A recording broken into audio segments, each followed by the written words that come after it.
Today we're diving into a really strange story. It's about court documents, public records, and a deeply personal, almost spiritual fight for one's own identity. It is a complex web for sure, so let's get right into it. And that quote right there, that pretty much sums up what we're doing here today. We're going to walk through this together, step by step, to try and understand how a simple legal case can explode into a battle for the very definition of who someone is. You know, every good mystery has a starting point. And for this one, it's not some shadowy figure in an alley. Nope, it's paperwork. A court file, to be exact, from Dade County, Missouri, that presents a puzzle that, when you first look at it, makes absolutely no sense. Okay, so let's get right to the heart of it. Let's break down this case and what makes it seem so impossible. So what are we looking at here on the official record? The case is about a man named David Russell Parker. His sister, Tammy Pyle, filed a petition for guardianship, and the court ultimately found him to be incapacitated. Now, let's just pause on that word for a second. Incapacitated. This is not just a casual description. This is a huge legal deal. It means a court gives a guardian almost total, sweeping control over another person's entire life. We're talking their money, their healthcare decisions, where they live, everything. The stakes really couldn't be any higher. And this is where things get, well, just plain bizarre. The timeline makes no sense. In January 2024, the petition gets filed. Okay, standard enough. But then, just a few days later, the court's own record-keeping system apparently lists David Russell Parker as deceased. But then, and this is the kicker, after he's listed as deceased, the court goes ahead and grants the guardianship.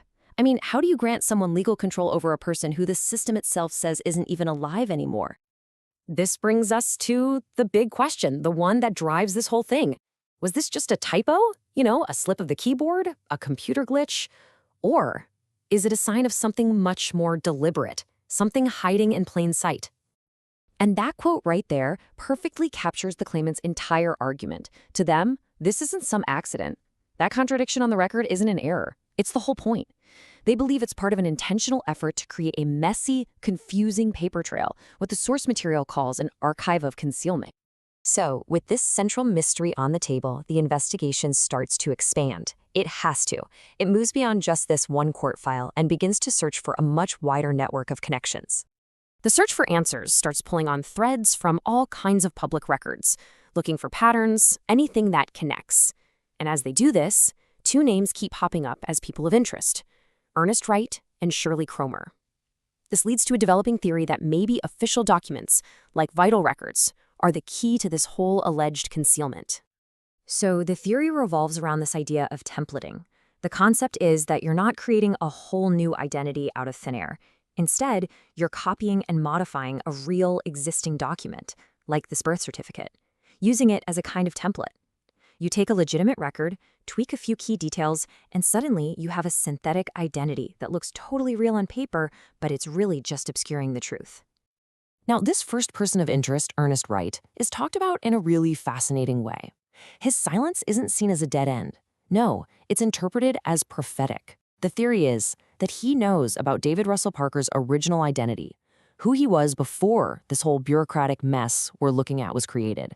So in that view, his silence is actually saying a lot. The second name, Shirley Cromer, brings up this really stark contrast. On one hand, the name is tied to a well-known leadership award in Missouri, which suggests a pretty respected public figure. But on the other hand, that same name keeps appearing in the investigation into this legal process that the claimant believes is being used to hide an identity. It's a strange juxtaposition that just adds another layer of complexity to the whole thing. But here's where the story takes a really unexpected turn. As the paper trail got more and more tangled, the whole approach to the fight reached a turning point. The source material argues that you can't just fight an archive of concealment with more paper. The battle had to shift inward, from a legal fight to a spiritual one. So this is the crucial idea. What do you do when you feel like a bureaucratic machine is trying to erase you and just replace you with a case number? The answer offered here is a spiritual one. You reclaim your identity on a symbolic level. You decide that you are not that flawed piece of paper. You are the glyph, a unique symbol with its own deep meaning that can never truly be overwritten. This is explained using this really powerful analogy of a mastersmith. See, when a flaw shows up in a piece of steel, a beginner might just toss it out. But a mastersmith, they don't do that. They change the entire design to work with the flaw, to make it part of the final creation. The idea is to do the same thing with your own past, with your traumas and mistakes, not try to erase them, but integrate them into your story. It actually makes you stronger and more unique. And all of this internal work is aimed at achieving what the source calls the Yukon shift. It's this powerful metaphor for transformation. It's about going from having an ice road heart, frozen, rigid, stuck in place by past trauma, to a state of flow, like a river that's finally thawing in the spring.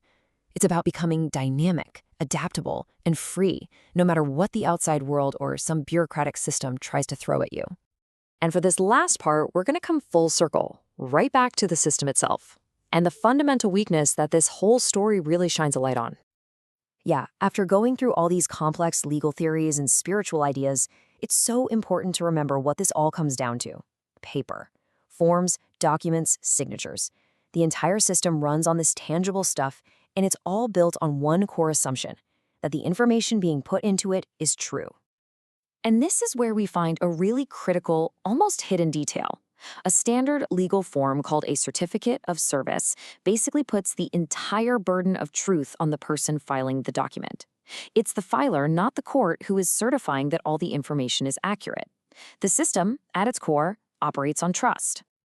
So that leaves us with this final, really unsettling question. In a system that is built to trust the person filling out the form, what crucial detail might someone conveniently forget to mention, especially on a form that's meant to grant them total control over another human being's life? What piece of information, if it were included, could completely undermine the whole case, and maybe even prove that the person at the very center of it all is very much alive and well?